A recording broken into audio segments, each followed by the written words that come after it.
Hello friends, you are doing well. मी जयश्री आपल्या online officer या अकॅडमीवरती सगळ्यांचे स्वागत करत आहेत. आपले टीचर्स फॅक्टरीसुद्धा एक चॅनल आहे. आज आपण पाहत होतो की मानसशास्त्र या विषयाची आपली PYQची सिरीज चालू आहे. तर तुम्ही त्या सिरीजमध्ये चांगला प्रतिसाद देत आहात, त्याच्याबद्दल सगळ्यांचे धन्यवाद. आणि ही आपली कन्सिस्टन्सी ब्रेक न व्हावी यासाठी आपण हे PYQ आज आपण इथे पाहणार आहोत.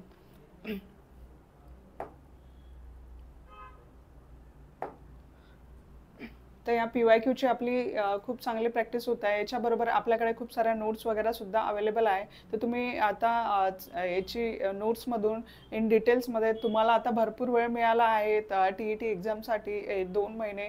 तर तुम्ही त्याचे डिटेल्समध्ये तुम्ही स्टडी करू शकता. जर तुमच्याकडे काही नोट्स वगैरे अवेलेबल नसेल तर तुम्ही आपल्याकडून ह्या नोट्ससुद्धा तुम्ही परचेस करून घेऊ शकता. तर तुम्ही डिटेल्समध्ये अभ्यास करा. आता भरपूर वेळ आहे आणि प्रॅक्टिस तर आपण इथे घेतेच आहोत. आणि आपल्याकडे खूप साऱ्या MCQs प्रॅक्टिसच्या आपण टेस्ट सिरीज पण आपण चालू केलेल्या आहे. आपल्याकडे टेस्ट सिरीजसुद्धा अवेलेबल आहे. आणि जर तुम्ही बुक्समधून प्रॅक्टिस करत असाल तर आपल्याकडे बुक्ससुद्धा अवेलेबल आहे. चला, आता आपण आपला आजचा पहिला क्वेश्चन आपण स्टार्ट करूया. तर फ्रॉइड यांच्या मते व्यक्तिमत्वाच्या विवेकात्म्याचे वैशिष्ट्य खालीलपैकी कोणते नाही? Sigmund Freud. आपण मागच्या सिरीजमध्ये सुद्धा सिग्मंड फ्रॉइडबद्दल पाहिलं होतं. सिग्मंड फ्रॉइड हे खूप मोठे सायकोअनालिसिस आहे. एक ऑस्ट्रेलियन मानसशास्त्रज्ञ म्हणून यांची एक ख्याती आहे सिग्मंड फ्रॉइड यांची. आणि सिग्मंड फ्रॉइड यांनी अबोध मनाबद्दल यांनी सांगितलेलं आहे. अबोध मनाची तुलना यांनी हिमनगाशी सुद्धा केलेली आहे. आपण मागच्या लेक्चरमध्ये डिटेल्समध्ये पाहिलंच होतं. तर सिग्मंड फ्रॉइड यांनी व्यक्तिमत्वाच्या विवेकात्म्याचे वैशिष्ट्य खालीलपैकी कोणते सांगितले आहे? व्यक्तिमत्वाबद्दल इथे ते बोलतायत. तसं त्यांचा मनाच्या विषयी यांचा खूप डीपमध्ये अभ्यास आहे. त्यांना फादर ऑफ सायको अनालिसिस असं सुद्धा म्हणले जाते. तर ऑप्शन नंबर 1 मध्ये सांगतात ते पूर्णत्व हे त्याचे ध्येय असते. हा निर्णय घेणारा घटक आहे. ऑप्शन नंबर 2, ते व्यक्तिमत्वाचे एक नैतिक अंग आहे आणि हा बुद्धिमत्तेवर अधिक अवलंबून असतो. बुद्धिमत्तेवर अधिक अवलंबून असतो. ते याचं वैशिष्ट्य हे करेक्ट आहे. जे व्यक्तिमत्वाचा जो विवेकात्मा आहे ते पूर्णत्व त्याचे ध्येय असते. करेक्ट. ऑप्शन नंबर 2 आहे व्यक्तिमत्वाचा विवेकात्मा निर्णय घेणारा घटक आहे. निर्णय घेणारा घटक आहे. करेक्ट. ऑप्शन नंबर 2 करेक्ट आहे.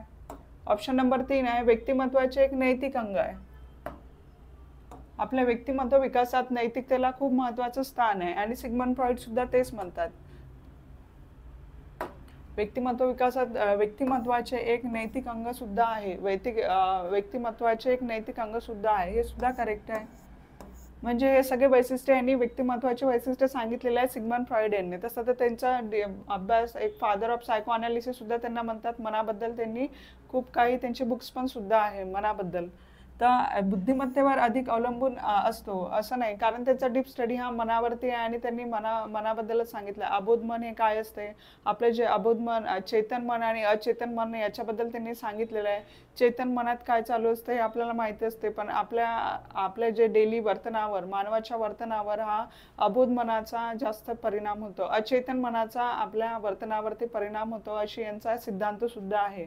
तर बुद्धिमत्तेविषयी हे जास्त बोलत नाही. तर आपण हे आपला ऑप्शन्स करेक्ट राहणार नाही. म्हणून खालील वैशिष्ट्यापैकी कोणते नाही असे म्हणते. फ्रॉइडच्या मते व्यक्तिमत्वाच्या विवेकात्म्याचे वैशिष्ट्य कोणते नाही, तर बुद्धिमत्तेवर अधिक अवलंबून असते. सिग्मंड फ्रॉइड यांच्या याच्यावर बुद्धिमत्ताबद्दल नाही सांगत ते चेतन मन, अवचेतन मनाबद्दल आणि आपल्या चेतन मनाचा अचेतन मनाचा आपल्या वर्तनावरती कसा परिणाम होतो याचे त्यांनी थेअरी मांडल्या, याचे त्याच्याबद्दल सिद्धांत मांडले.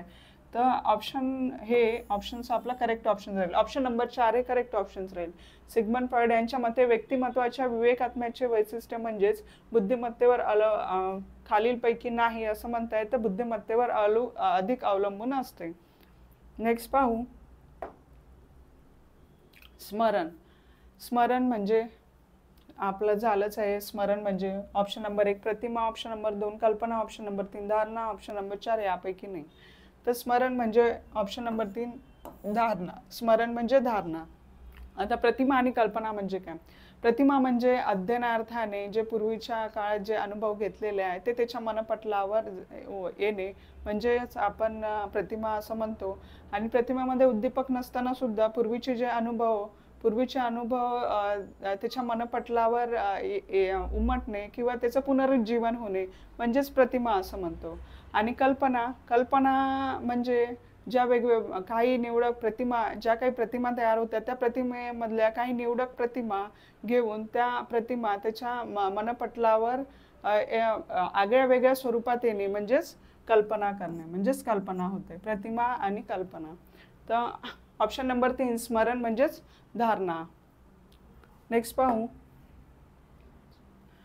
प्रगतिशील शिक्षणाची तत्वे प्रत्यक्ष कार्यवाहीत आणण्यासाठी शिक्षकांना कोणत्या बाबीला प्राधान्य द्यावे? प्रगतिशील शिक्षणाची तत्वे, प्रगतिशील शिक्षणाची तत्वे प्रत्यक्ष कार्यवाहीत आणण्यासाठी शिक्षकांनी कोणत्या बाबीला महत्त्व द्यावे? ऑप्शन नंबर 1 लोकशाही मूल्यांचे संस्कार अध्यापनातून बालकावर करावेत. प्रकल्प पद्धती, समस्या निराकरण पद्धती याद्वारे बालकामधील कृतिशीलता व विचार प्रक्रियांना चालना द्यावी. ऑप्शन नंबर 3 बालकाच्या स्वाभाविक इच्छा व अभिरुचींना शिक्षणात वाव मिळावा. बालकाच्या स्वाभाविक इच्छा व अभिरुचींना शिक्षणात वाव मिळावा. ऑप्शन नंबर 4 वरील सर्व. जेव्हा आपण प्रगतिशील शिक्षणाची तत्वे आपण पाहतो, प्रगतिशील शिक्षणाची तत्वे, तर याच्यात सगळ्यांचा समावेश होईल. हे पण करेक्ट राहील. लोकशाही मूल्यांचे संस्कार अध्यापनातून बालकात करावे हे एक तत्व आहे. लोकशाही मूल्यांचे, प्रकल्प पद्धती, समस्या निराकरण पद्धती याद्वारे बालकामधील कृतिशीलता आणि विचार प्रक्रियांना चालना द्यावी. प्रत्येक इयरचं एक उद्दिष्ट असते, प्रत्येक वर्गाचं प्रत्येक इयरचं सुद्धा एक उद्दिष्ट असते. आपल्याला बालकामध्ये ते स्किल डेव्हलप करणं हे एक उद्दिष्ट असते, बालकाचा विकास करणं. तर त्याच्यामध्ये प्रकल्प पद्धतीद्वारे आपण त्या लेवलने आपण प्रकल्प देतो. 5वीच्या मुलांना 5वीच्या लेवलने आपण प्रकल्प देतो, 10वीच्या मुलांना 10वीच्या लेवलने आपण प्रकल्प देतो. समस्या निराकरण पद्धती, समस्या प्रॉब्लेमचं सोल्युशन्स कसं फाइंड आउट करणे, याद्वारे बालकातील जी कृतिशीलता आहे ती कृतिशीलता आणि विचार प्रक्रियांना चालना द्यावी. त्याच्यामुळे त्याच्यातल्या त्या स्किल डेव्हलप होतात. प्रॉब्लेमचं सोल्युशन्स फाइंड आउट करण्याची त्यात स्किल डेव्हलप होते. प्रकल्प पद्धतीमुळे त्याच्यात कृतिशीलता आणि विचार प्रक्रिया त्याच्या विचार प्रक्रिया, त्याची मॅच्युरिटी वाढते, विचार करण्याची लेवल वाढते.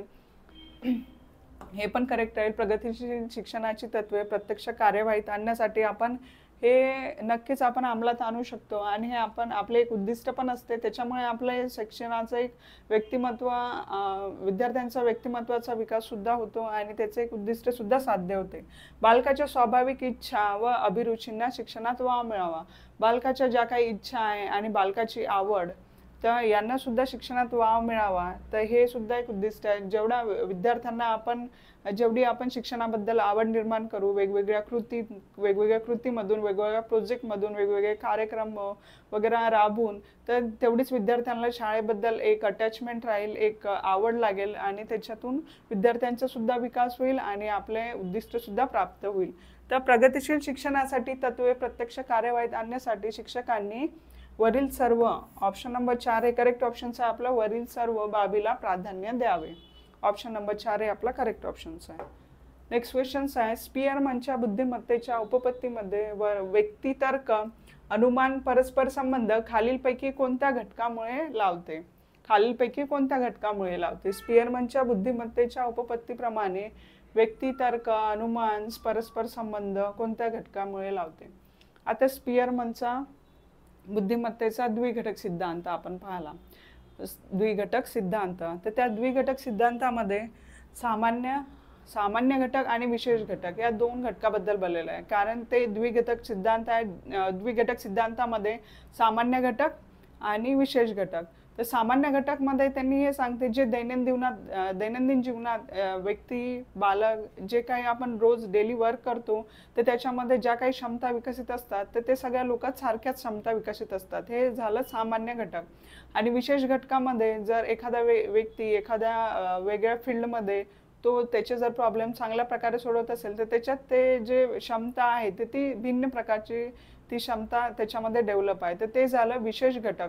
आणि ती क्षमता सगळ्या लोकांमध्ये हे सारखी नसतात, ती सगळ्यामध्ये हे भिन्न भिन्न असते, असं या स्पियरमन त्यांच्या द्विघटक सिद्धांतात सांगतायत. द्विघटक सिद्धांतात. तर या स्पियरमनच्या बुद्धिमत्तेच्या उपपत्तीप्रमाणे व्यक्ती, तर्क आणि अनुमान परस्पर संबंध, व्यक्ती, तर्क आणि अनुमान परस्पर संबंध हे कोणत्या घटकामुळे लावते? तर सामान्य क्षमता या घटकामुळे, सामान्य घटकामुळे लावते. प्रत्येकच व्यक्तीमध्ये काही ना काही प्रमाणात तर्क आणि अनुमान हा असतोच. तर म्हणून ऑप्शन नंबर हे 2 हे करेक्ट राहील. सर्जनशीलता आणि अवकाश क्षमता हे याच्यामध्ये येणार नाही. तर ऑप्शन नंबर 2 आपलं हे करेक्ट राहील. तर आपल्याकडे परिसर अभ्यास आणि सामाजिक शास्त्राचे 6000 MCQची नोट सुद्धा अवेलेबल आहे आणि या नोट्समध्ये 2010 ते 2023 पर्यंतच्या परीक्षामधील आलेले सगळे क्वेश्चन सुद्धा समाविष्ट आहे. तर आणि त्याच्यामध्ये समाविष्ट एक्स्ट्रा इन्क्लुडेड आहे विज्ञान, भूगोल. विज्ञानचे 1000 क्वेश्चन्स, भूगोलचे पण 1000 आणि इतिहासचे 1000 क्वेश्चन्स, राज्यघटनेचे सुद्धा 1000 क्वेश्चन्स आणि अर्थशास्त्राचे 1000 क्वेश्चन्स, संगणकाचे 500 क्वेश्चन्स आणि चालू घडामोडीचे 500 क्वेश्चन्स. एवढं कंटेंट एका नोट्समध्ये तुम्हाला अवेलेबल मिळते आणि याची घरपोच नोट्सची घरपोच सुविधा सुद्धा आहे. तुम्ही घरपोच फोन करून मागू शकता. कॉन्टॅक्ट नंबर आहे 8010457760. याच्यावरती तुम्ही कॉन्टॅक्ट करून पूर्ण डिटेल्स माहिती तुम्ही विचारू शकता. नेक्स्ट क्वेश्चन पाहू. मानसशास्त्राला अबोधावस्थेचे शास्त्र ही संकल्पना, मानसशास्त्राला अबोधावस्थेचे शास्त्र ही संकल्पना यांनी दिली. ऑप्शन नंबर 1 आहे Woodworth, option number 1 Woodworth, option number 2 Watson, option number 3 fried आणि ऑप्शन नंबर 4 आहे यापैकी नाही. ऑप्शन नंबर 4 यापैकी नाही. तर याचं काय राहील? मानसशास्त्राला अबोधावस्थेचे शास्त्र ही संकल्पना. आपण पहिल्या क्वेश्चन्समध्येच पाहिलं होतं मानसशास्त्रामध्ये अबोधावस्थेचे शास्त्र ही संकल्पना कुणी दिली असेल तर ती आहे सिग्मंड फ्रॉइड यांची. ऑप्शन नंबर 3 सिग्मंड फ्रॉइड यांनी मानसशास्त्राला अबोधावस्थेचे शास्त्रही म्हणलेले आहे कारण त्यांनी मनाबद्दल सांगितलेले आहे. सिग्मंड फ्राइड हे एक ऑस्ट्रेलियन सायकोलॉजिस्ट आहे आणि त्यांना फादर ऑफ सायको अनालिसिस असे सुद्धा म्हणतात. त्यांनी जे मन आहे त्यांनी मनाचा आपल्या डेलीच्या वर्तनाशी त्यांनी संबंध जोडलाय. त्याच्यावर त्यांचे सिद्धांत सुद्धा आहे.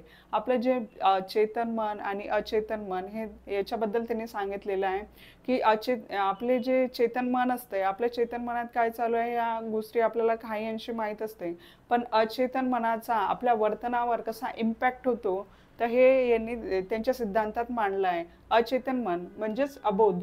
अचेतन मन हे अबोध असते म्हणजेच सबकॉन्शियस माइंड. ॲक्टिव्ह सबकॉन्शियस माइंडमध्ये ज्या पण गोष्टी आपल्या असतात त्या आपल्या वर्तनावरती त्याचा कसा परिणाम होतो तर ते त्यांनी त्यांच्या सिद्धांतातून मांडलेलं आहे. तर आपला मानसशास्त्राला अबोधावस्थेचे शास्त्र ही संकल्पना सिग्मंड फ्रॉइड यांनी केली. तर आपला ऑप्शन नंबर 3 हे करेक्ट ऑप्शन्स आहे. Option number 3. नेक्स्ट, बालवर्तनाचा अभ्यास करण्याची ही सर्वात सोपी पद्धती आहे. बालवर्तनाचा अभ्यास करण्याची ही सगळ्यात सोपी पद्धत.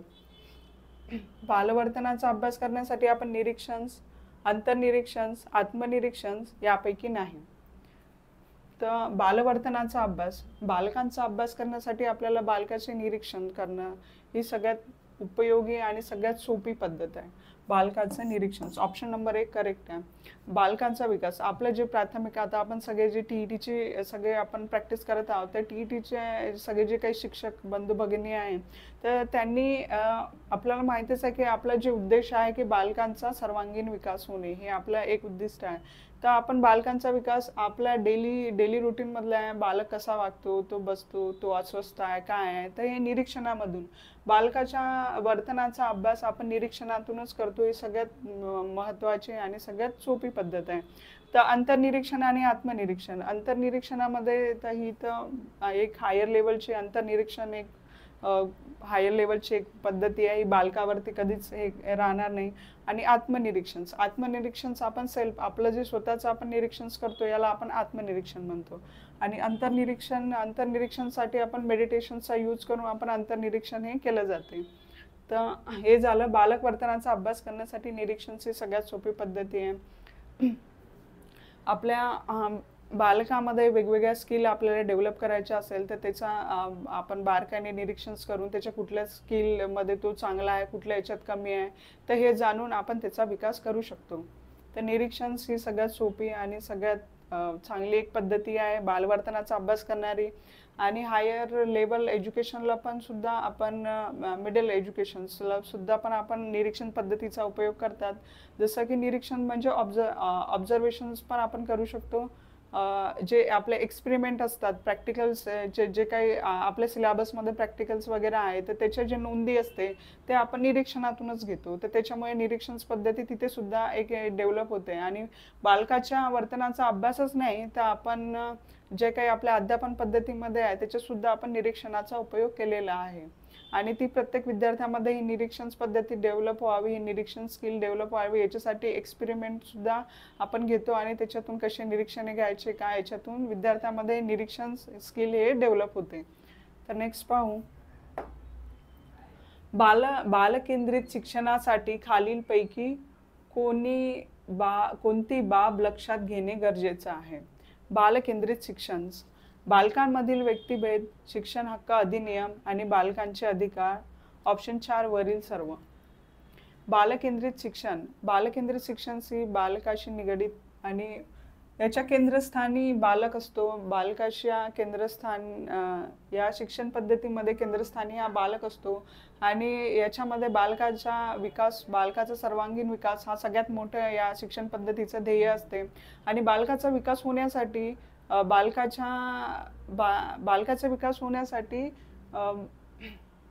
बालकामधले जे काही वेगवेगळ्या प्रकारचे बालक असतात, बालकामध्ये जे काही व्यक्तिभेद असते, तर त्याचा सुद्धा विचार करून त्यांना शिक्षण दिले जाते. तर बालकामधील व्यक्तिभेद आणि शिक्षण हक्क अधिनियम. बालकेंद्रित शिक्षण पद्धतीमध्ये बालकांना जास्तीत जास्त बालक हे शाळेत आले पाहिजेत आणि आपले गव्हर्नमेंटचं जे काही ध्येय आहे की साक्षर होण्याचं, ते सुद्धा याच्या मागे आहे. RTE आपण याला म्हणतो, राईट टू एज्युकेशन हा अधिनियम तसा 2010चा आहे, पण इम्प्लिमेंट तो 2010 मध्ये तो इम्प्लिमेंट झाला. शिक्षण हक्क अधिनियम याच्याद्वारे बालकांचा एक अधिकार आहे की त्याला शिक्षण मिळायलाच हवं. हे पण एक बालकेंद्रित शिक्षणाच्या अंतर्गत येतं आणि बालकांचे अधिकार आहे की राईट टू एज्युकेशन हा बालकाचा सुद्धा अधिकार आहे. तर वरील सर्व, बालकामधील व्यक्तिभेद, बालकामधील हक्क अधिनियम आणि बालकांचे अधिकार, वरील सर्व हे बालकेंद्रित शिक्षण पद्धतीत येतं. तर ऑप्शन नंबर 4 हे आपलं ऑप्शन्स करेक्ट आहे. ऑप्शन नंबर 4 आपला ऑप्शन्स करेक्ट आहे.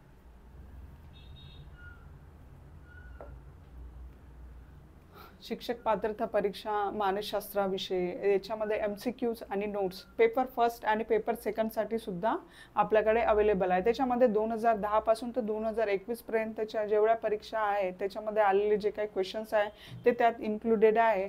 त्याच्यामध्ये फक्त 400 रुपयात ही नोट्स अवेलेबल आहे. नोट्स प्लस MCQs सुद्धा अवेलेबल आहे आणि घरपोच मिळवण्याची सुद्धा फॅसिलिटी अवेलेबल आहे.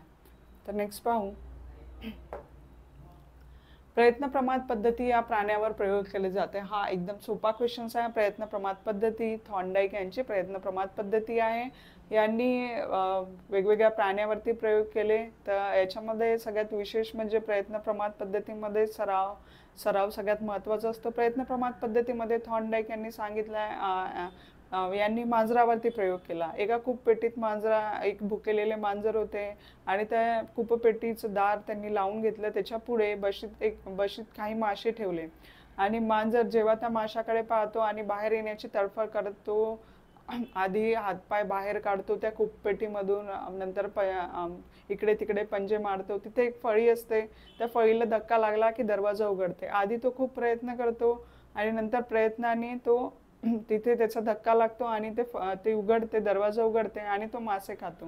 मग पुन्हा त्या भुकेलेलं मांजर असते त्याला पुन्हा कूपपेटीत बंद केलं जाते आणि समोर बशीत ते मासे ठेवले जाते. तर सेकंड वेळेस त्या प्राणी, तो जो मांजर आहे ते त्याच्या ज्या हालचाली आहे आधीपेक्षा त्याच्या हालचाली कमी होतो आणि कमी वेळेत तो पुन्हा दरवाजा उघडतो आणि ते मासे खातो. मग तिसऱ्या वेळेस तो परत त्या भुकेलेले मांजर त्या कूपपेटीत बंद केल्या जाते आणि समोर बशीत मासे ठेवले जाते. तर तिसऱ्या वेळी जे त्याचे प्रयत्न करण्याची जे क्रिया आहे ती सगळ्यात कमी होते. त्याला प्रयत्नाने लक्षात येते की त्या पेटीचा दरवाजा कसा उघडायचा आहे. ते बरोबर जास्त तडफड न करता, जास्त हालचाल न करता त्या फळीवरती पाय ठेवून ते उघडते आणि लगेचच मासे ते खाते. म्हणजेच थॉर्नडाईक यांना सांगायचं आहे की जे सरावाने माणूस तर शिकतोच आणि प्राणी सुद्धा सरावाने शिकतो. तर त्याने माणूस आणि प्राण्यात हे साम्य असं त्यांनी सांगितलेलं आहे. थॉर्नडाईक यांच्या प्रयत्न प्रमाद पद्धतीत. प्रयत्न करून करून माणूस सुद्धा शिकतो, प्राणी सुद्धा प्रयत्न करून शिकतो. तर यांनी मांजर याच्यावरती यांनी या प्राण्यावरती प्रयोग केलेला आहे. तर आपला ऑप्शन नंबर 3 मांजर हे आपला ऑप्शन करेक्ट आहे. प्रयत्न प्रमाद थॉर्नडाईक यांची पद्धती आहे. थॉर्नडाईक हे अमेरिकन मानसशास्त्रज्ञ आहे आणि सगळ्यात पहिला अध्ययन उपपत्ती मिळवण्याचा सगळ्यात पहिला बहुमान त्यांना मिळाला आहे आणि त्यांनी त्यांचा ग्रंथ इंटेलिजन्स ऑफ ॲनिमल याच्यामध्ये प्रकाशित केला आहे. नेक्स्ट आहे समूह घटक सिद्धांताची मांडणी खालीलपैकी कोणी केली? समूह घटक सिद्धांत. आता आपण पाहिलं बुद्धिमत्तेशी, हे बुद्धिमत्तेशी रिलेटेड सुद्धा आहे समूह घटक सिद्धांत. समूह घटक सिद्धांत हा बुद्धिमत्तेशी रिलेटेड असलेला सिद्धांत आहे. जे आपण स्पियरमॅन यांचा द्विघटक सिद्धांत पद्धती पाहिली त्याच्यामध्ये ते विशेष घटक आणि सामान्य घटक याच्यावरती बोलतात. तर ही जे समूह घटक सिद्धांत पद्धती आहे ती थॉमसन यांची आहे. थॉमसन हे एक मानसशास्त्रज्ञ असून यांनी समूह घटक सिद्धांत पद्धती यांनी मांडली. जसं सामान्य घटक स्पियरमॅनची द्विघटक मध्ये येते सामान्य घटक आणि विशेष घटक.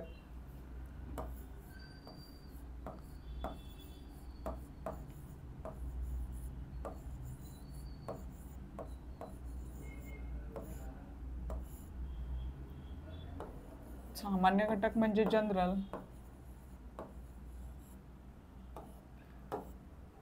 आणि विशेष घटक.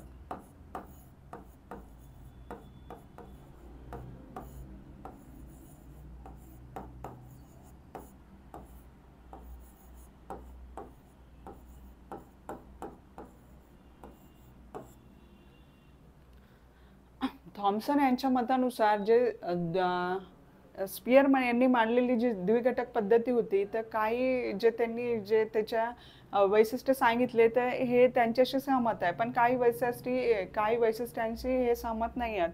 तर त्यांच्या म्हणण्यानुसार थॉमसन यांच्या म्हणण्यानुसार जे स्पियरमॅन यांनी सांगितलं की सामान्य घटकामध्ये जे दैनंदिन जीवनात जे आपण काम करतो, ज्या क्षमता लागतात दैनंदिन जीवनात काम करण्यासाठी ज्या क्षमता लागतात त्या जवळपास सगळ्यामध्ये सारख्याच असतात.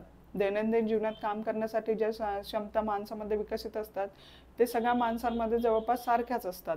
पण विशेष घटकामध्ये काही वेगळ्या फील्डमध्ये काही प्रॉब्लेमचे सोल्युशन्स फाइंड आउट करणे असं ह्या ज्या क्षमता असतात ते काही लोकांमध्येच असतात आणि हे प्रत्येकामध्ये ही जी क्षमता असते ही भिन्न भिन्न असते. हे स्पेशल घटकामध्ये सांगितलेलं आहे. त्याच्याशी थॉमसन यांचं सहमत आहे. पण यालाच आपण हा पण फॉर्म्युला आहे GS1 plus GS2 G1 G2 असा सुद्धा फॉर्म्युला आहे. तर जो इथं म्हणलं की सामान्य घटक हा दैनंदिन जीवनात आपण ज्या काही क्षमता आपल्याला लागतात ते सगळ्यांना सारख्या असतात. पण थॉमसन यांच्या म्हणण्यानुसार दैनंदिन जीवनात ज्या क्षमता आपल्याला लागतात ते सगळ्यांना सारख्या नसतात. तिथे यांचं मत थोडं वेगळं आहे. तर तिथे हे म्हणतात की दैनंदिन जीवनात ज्या क्षमता लागतात तर त्या काही अंशीच ह्या सारख्या असतात पण काही याच्यासाठी त्या स्पेशल लागतात. जर तो व्यक्ती इंजिनिअरिंग फील्डमध्ये जर तो प्रॉब्लेम फाइंड आउट त्याचं जर सोल्युशन्स काढत असेल तर तो त्याच्याकडे विशेष क्षमता आहे, त्याची इंजिनिअरिंगची विशेष क्षमता आहे, स्पेशल स्किल आहे त्याच्याकडे. पण जेव्हा तो जनरल सामान्य दैनंदिन जीवनातल्या क्षमता जेव्हा तो करतो, दैनंदिन जीवनातल्या गोष्टी सुद्धा करतो, पण त्याच्यात सुद्धा त्याची जे स्पेशालिटी आहे, जे काही इंजिनिअरिंग मधले जे काही स्किलची स्पेशालिटी आहे ते त्याच्या जनरल घटका दैनंदिन जीवनात सुद्धा त्याच्यावर त्याचा फरक पाडते असे थॉमसन यांचं म्हणणं आहे. म्हणून त्याला समूह घटक सिद्धांत असं म्हणले जाते. समूह घटक सिद्धांत मांडणी खालीलपैकी कोणी केली? तर ऑप्शन नंबर 4 थॉमसन यांनी केली. Option number 4. नेक्स्ट, बुद्धिमत्तेचा द्विघटक सिद्धांत खालीलपैकी कोणी मांडला? आपण आत्ताच डिस्कस केलं. बुद्धिमत्तेचा द्विघटक सिद्धांत हा स्पियरमन यांचा आहे. थॉर्नडाईक यांचे प्रयत्न प्रमाण, थॉमसन यांचा आपण पाहिलं की समूह घटक उपपत्ती, स्पियरमन यांची द्विघटक उपपत्ती, थॉर्नडाईक यांचं प्रयत्न प्रमाण आणि ब्रुनर यांची अध्ययनविषयक उपपत्ती, ज्ञानात्मक उपपत्ती, जेरम ब्रुनर. तर आपला ऑप्शन 10चा ऑप्शन नंबर आहे सेकंड स्पियरमन. आपला ऑप्शन्स आहे स्पियरमन यांची द्विघटक सिद्धांत पद्धती आहे आणि स्पियरमन यांनी द्विघटक मध्ये सामान्य घटक आणि विशेष घटक, सामान्य घटक आणि विशेष घटक या दोन घटक मांडलेले आहे. नेक्स्ट पाहू, बालकाची विविध विषय आणि कलामधील अभिरुची शिक्षक कोणत्या मार्गाने विकसित करू शकतो? बालकाची विविध विषय व कलामधील अभिरुची शिक्षक कोणत्या मार्गाने विकसित करू शकतो? शिक्षकाला बालकामध्ये, विद्यार्थ्यामध्ये आपल्या शिक्षणाबद्दल अभिरुची निर्माण करणे हे एक उद्दिष्ट सुद्धा असते. आणि हे एक बालकाची विविध विषय आणि कलामधील अभिरुची शिक्षक कोणत्या मार्गाने विकसित करतो, तो कोणत्या मार्गाने विकसित करतो पद्धतीमध्ये पण येते आणि एक उद्दिष्ट सुद्धा शिक्षकांना हे साध्य करावं लागते. शिक्षकांना हे साध्य करावं लागते. तर सहानुभूती व प्रेमळता, ऑप्शन नंबर 2 आहे मार्गदर्शन व संधी, ऑप्शन नंबर 3 आहे अध्यापन वैविध्यता, ऑप्शन नंबर 4 आहे वरील सर्व. ऑप्शन नंबर 4 वरील सर्व. तर याच्यातलं कुठलं राहील? बालकाची विविध विषय आणि कलामधील अभिरुची शिक्षक यांना मार्गदर्शनाने, सहानुभूती व प्रेमळ याने समजून सांगून त्याच्यात अभिरुची निर्माण करता येईल. ऑप्शन नंबर 2 सांगते की मार्गदर्शन करून व त्यांना संधी प्रोव्हाइड करून विविध विषय व कलामध्ये अभिरुची निर्माण करता येईल. आणि ऑप्शन नंबर 3 सांगते की अध्यापनामध्ये वैविध्यता आणून बालकामध्ये आपण विषय आणि कलाबाबत अभिरुची निर्माण करू शकतो. करेक्ट आहे. सहानुभूती, कधी काही विद्यार्थ्यांना सहानुभूतीची पण आवश्यकता पडते. जर फॅमिली बॅकग्राऊंड जर काही प्रॉब्लेम्स असतील तेव्हा त्यांना सहानुभूतीची सुद्धा आवश्यकता पडते. तर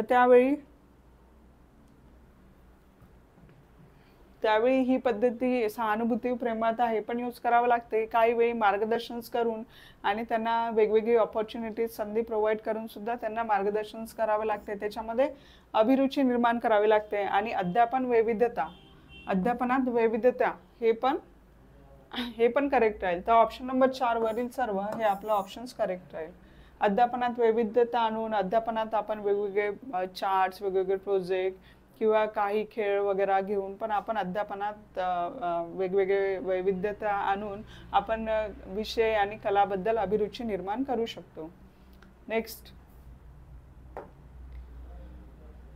आपल्याकडे विज्ञान घटकाच्या सुद्धा नोट्स अवेलेबल आहे. नोट्स व संभाव्य प्रश्नसंच पेपर 2 चे रिलेटेड, त्याच्यामध्ये रसायनशास्त्र, भौतिकशास्त्र, आहारशास्त्र, पोषणशास्त्र आणि वनस्पतीशास्त्र. आणि हे सगळे विज्ञानाचे जे सगळे आहे तर ते फक्त 400 रुपयात आहे. फक्त 400 रुपयात. आणि नोट्सची घरपोच सुविधा सुद्धा अवेलेबल आहे. नेक्स्ट, अन्न हा पण एक सोपा आहे. अन्न, वस्त्र, निवारा एवढीच ही महत्वाची गरज आहे का? आज अन्न, वस्त्र, निवारा आज असेल तर ही सफिशियंट आहे का? नाही आहे. आज सफिशियंट नाही आहे. याच्याबरोबर आपल्याला खूप साऱ्या गोष्टी आज लागते. आज तर मोबाईल पण एक महत्वाची गरज बनलेली आहे, पण असो ती नाही आहे. तर शालेय शिक्षण हे अन्न, वस्त्र, निवारा एवढीच महत्वाची गरज आहे. शालेय शिक्षणाशिवाय व्यक्तीचा विकास होऊ शकत नाही. तर शालेय शिक्षण हे सुद्धा एक महत्वाची गरज आहे. खेळ आणि व्यायाम हे तर सेकंडरी येते, पण प्रायमरीमध्ये आपला शाळेतून सुद्धा आपण खेळ आणि व्यायाम घेऊ शकतो. म्हणून शालेय शिक्षण ही एक महत्वाची गरज आहे. जेवढा अन्न, वस्त्र, निवारा ह्या महत्वाच्या गरजा आहे त्याच्याच बरोबरीने शालेय शिक्षण सुद्धा एक महत्वाची गरज आहे. शालेय शिक्षण ऑप्शन नंबर 1 हे करेक्ट ऑप्शन आहे. आणि शालेय शिक्षणातच आपण खेळ आणि व्यायाम घेतोच शालेय शिक्षणात. नेक्स्ट, अध्ययन निष्पत्तीचे वर्गीकरण गॅग्नेने कोणत्या क्षेत्रात केले आहे? अध्ययन निष्पत्तीचे वर्गीकरण बौद्धिक कौशल्य, माहिती, ज्ञानात्मक संरचना, अभिवृत्ती आणि कारक कौशल्य. तर गॅग्ने, रॉबर्ट गॅग्ने यांनी, हे एक मानसशास्त्रज्ञ आहे. रॉबर्ट गॅग्ने हे एक मानसशास्त्रज्ञ आहे. यांनी जशा बुद्धिमत्तेच्या उपपत्त्या मांडल्या तशीच यांची सुद्धा ही अध्ययन निष्पत्तीशी वर्गीकरण रिलेटेड यांची सुद्धा बुद्धिमत्तेशी रिलेटेड उपपत्ती आहे, बुद्धिमत्तेशी रिलेटेड सिद्धांत आहे. जशी स्पियरमन यांची द्विघटक पद्धती होती, त्या स्पियरमननी जसं स्पेशल घटक, विशेष घटक आणि सामान्य घटक असं सांगितलंय. तसंच यांच्या मतानुसार जे फक्त सामान्य घटक आणि स्पेशल घटक याच्यानुसार बुद्धिमत्तेचे विकास नाही होत, तर विद्यार्थ्यांचा विकास करण्यासाठी, विद्यार्थ्यांचा व्यक्तिमत्व विकास करण्यासाठी आपल्याला एन्व्हायरमेंट निर्मिती सुद्धा करावं लागते. आपण जेव्हा क्लासमध्ये जेव्हा अध्यापन करतो तेव्हा वातावरण निर्मिती हे सुद्धा एक महत्त्वाचा भाग आहे. त्या वातावरणात जाऊन विद्यार्थ्यांचा सुद्धा आपल्याला निरीक्षण करून त्याचा आपण व्यक्तिमत्व विकास कसा करू शकतो, तर त्याच्यावर यांनी याचे वेगवेगळे मतं मांडले की त्याचा 2 याच्यातूनच त्या व्यक्तीचा विकास होत नाही, तर त्याच्यामध्ये ज्ञानात्मक संरचना, अभिवृत्ती, कारक कौशल्य याच्या सुद्धा त्यांनी सांगितलं आहे. याच्या सुद्धा आपल्याला याच्या मार्फत सुद्धा आपल्याला विद्यार्थ्यांचा विकास करावा असं यांची गॅग्ने यांच्या वर्गीकरणात त्यांनी सांगितलेलं आहे. तर बौद्धिक कौशल्य देणार नाही, माहिती. तर ऑप्शन नंबर 2 ज्ञानात्मक संरचना, अभिवृत्ती, कारक कौशल्य. तर ऑप्शन नंबर आपला 3 ऑप्शन नंबर करेक्ट आहे. 3, 4 आणि 5 ऑप्शन्स करेक्ट आहे. नेक्स्ट, खालीलपैकी कोणत्या प्रकारच्या शिक्षकांना अध्यापन व्यासंगी शिक्षक म्हणाल? खालीलपैकी कोणत्या प्रकारच्या शिक्षकांना अध्यापन व्यासंगी शिक्षक म्हणाल? ऑप्शन 1 आहे जे सखोल ज्ञान मिळवतात, जे पाठ्य आशयानुसार अध्यापन पद्धती बदलतात आणि जे विद्यार्थ्यांना अध्यापनातून विचार प्रवर्तक करतात, ते अध्यापन व्यासंगी शिक्षक असे म्हणतात. आपण मागच्या सिरीजमध्ये एक क्वेश्चन्स बघितला होता ज्याच्यामध्ये रवींद्रनाथ टागोर, जे की आशिया खंडातले सगळ्यात मोठे नोबेल पारितोषिक विजेते आहेत, सगळ्यात पहिले नोबेल पारितोषिक विजेते, ते असं म्हणतात की शिक्षक हा आजन्म विद्यार्थी असतो. शिक्षक हा आजन्म विद्यार्थी असतो. त्यांनी सतत त्याला नवीन काहीतरी त्याच्या अध्यापनात चेंज करावं लागतं आणि सतत त्याला नवीन माहिती, नवीन नॉलेज त्यांना गेन करत राहावं लागतं. तर जे सखोल ज्ञान मिळवतात त्यांना ज्ञानाचा एक शिक्षक एक ज्ञानाचा भंडार असतो, त्याला नेहमी सतत त्याच्या ज्ञानात भर घालत राहावी लागते, तर त्याच्या सखोल ज्ञान मिळवतात. दुसरं, पाठ्य आशयानुसार अध्यापन पद्धती बदलतात. वेगवेगळ्या पद्धती बदलतात. पाठ्य अध्यायानुसार वेगवेगळ्या पद्धती त्यांना बदलावी लागते आणि विद्यार्थ्यांना अध्यापनातून विचार प्रवर्तक करतात. विद्यार्थ्यांना अध्यापनातून ते विचार प्रवर्तक सुद्धा करतात. विद्यार्थ्यांना इन्स्पायर करतात अध्यापनातून. तर हे तिन्ही पण करेक्ट राहील. जे शिक्षकांना अध्यापन व्यासंगी शिक्षक म्हणतो ते सखोल ज्ञान मिळवतात, पाठ्य आशयानुसार अध्यापन पद्धती बदलतात आणि विद्यार्थ्यांना अध्यापनातून विचार प्रवर्तक सुद्धा करतात. तर आपले तिन्ही पण ऑप्शन्स करेक्ट राहील. तर ऑप्शन नंबर 4 आपला याचा आन्सर राहील, ऑप्शन नंबर 4. नेक्स्ट पाहू, फलकलेखनातील महत्त्वपूर्ण बाब कोणती? फलकलेखन आपल्या अध्यापनातली सगळ्यात महत्त्वाची गोष्ट म्हणजे फलकलेखन. फलकलेखन सुद्धा खूप महत्त्वाची गोष्ट आहे. तर ऑप्शन्स पाहू आपण. पाठ्यांशाचे महत्त्वपूर्ण मुद्दे, संकल्पना फलकावर लिहिणे. दुसरं, रंगीत खडूने फलकलेखन करणे. तिसरं, विद्यार्थ्यांना फलकावर लिहावयास सांगणे. आणि 4, पाठ्यांशाचे सर्व मुद्दे फलकावर नोंदविणे. पाठ्यांशाचे सगळे मुद्दे फलकावर नोंदविणे. तर हे तर येईलच, पण सगळ्यात मेन महत्त्वाचं आहे की पाठ्यांशाचे महत्त्वपूर्ण मुद्दे आणि संकल्पना फलकावर लिहिणे. आपल्या अध्यापनात सगळ्यात महत्त्वाची गोष्ट असते की फळ्याचा उपयोग करणे. आणि फळ्याचा उपयोग कसा करावा, तर पाठ्यांशाचे महत्त्वपूर्ण जो आपण पाठ, धडा, घटक घेणार आहोत त्याचं टायटलवरती लिहिणे आणि त्याच्याशी रिलेटेड घटक पण त्या फलकावरती लिहिणे आणि संकल्पना पण त्याच्या फलकावरती लिहिणे, हे सगळ्यात महत्त्वाचं आहे. तर आणि रंगीत खडूने फलकलेखन करणे. रंगीत खडूने विद्यार्थ्यांना फलकावर लिहावयास सांगणे. पाठ्यांशाचे सर्व मुद्दे फलकावर नोंदविणे. हे सगळे घटक येतील, पण हे सेकंडरी राहील. तर सगळ्यात मेन उद्देश आहे फलकलेखनाचा, सगळ्यात महत्त्वाचा उद्देश आहे पाठ्यांशाचे महत्त्वपूर्ण मुद्दे आणि संकल्पना फलकावर लिहिणे. हे सेकंडरी राहते की विद्यार्थ्यांना तुम्ही वेळ आहे तुमच्याकडे, तर विद्यार्थ्यांना कसं प्रोत्साहित कराल, तर विद्यार्थ्यांना फलकावर लिहावयास सांगणे.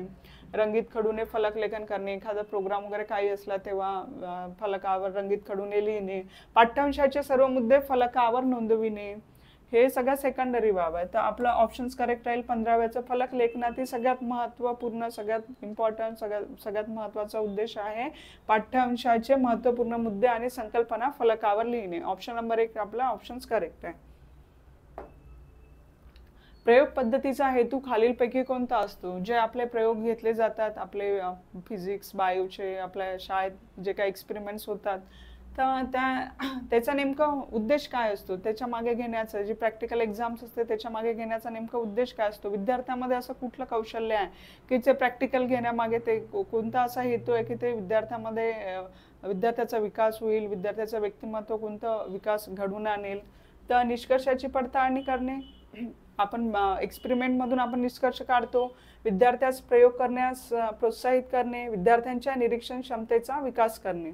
तर याच्यातलं कुठलं येईल, प्रयोग पद्धतीचा हेतू, विद्यार्थ्याचा प्रयोग करण्यास प्रोत्साहित करणे, विद्यार्थ्याच्या निरीक्षण क्षमतेचा विकास करणे, किंवा वरील सर्व. तर याचं ऑप्शन्स येईल विद्यार्थ्याच्या निरीक्षण क्षमतेचा विकास करणे.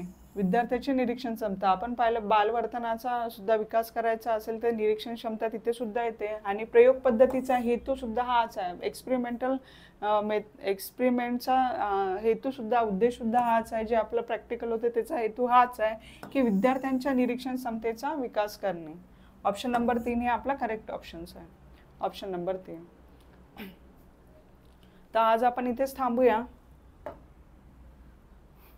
आपल्याकडे खूप साऱ्या बॅचेस चालू झालेल्या आहे आणि आता गुढीपाडव्याच्या नवीन ऑफर सुद्धा आहे, त्याच्यामध्ये काही कन्सेशन सुद्धा आहे. तर तुम्ही पोलीस भरतीमध्ये सुद्धा काही कन्सेशन आहे, अंगणवाडी भरती, ग्रामसेवक भरती आणि येणारी सेट एक्झाम नेक्स्टवाली, आरोग्यसेवक भरती, आरोग्यसेविका भरती आणि DMER नागपूर भरती, शिक्षक पात्रता परीक्षा, या सगळ्या बॅचेसमध्ये गुढीपाडव्याच्या निमित्ताने काही कन्सेशन्स अवेलेबल आहे. येणाऱ्या 2 दिवसात जर तुम्ही ॲडमिशन्स करत असाल तुम्हाला फीज पण कमी पडेल. तर आज आपण इथेच थांबूया, आपण पुढच्या भागात आपण कंटिन्यू करू. धन्यवाद. आणि तुम्हाला व्हिडिओ कसा वाटला लाईक करा आणि शेअर्स करा आणि कमेंट्स करा.